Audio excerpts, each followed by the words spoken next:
என்ன உங்கள் பிரச்சனை சொல்லுங்கள். மக்கள் வெயில்ல தாங்க முடியல, மயக்கம் வந்து கீழே விழுது. ஒரு கீத்து பந்தை போட்டாலும் ஒன்றும் இல்லை, புள்ள குட்டிலாம் வச்சுட்டு நிற்கிதுவா. ஏதாவது ஒன்றத்துக்கு இடம் இருக்குங்களா சார்?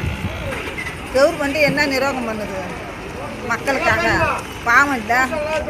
உங்களுக்கு ஓட்டு போட்ட மக்கள்கிட்ட பின் எம்எல்ஏட்ட கேட்க வேண்டியதானே? எம்எல்ஏ வந்தால் கேட்கலாம். மக்கள் அது எங்களுக்கு கடை வண்டி நிற்கிது, கடை வியாபாரம் பண்ணுறாங்கல்ல, அவங்க இந்தோன்னு தோர்த்துறாங்க.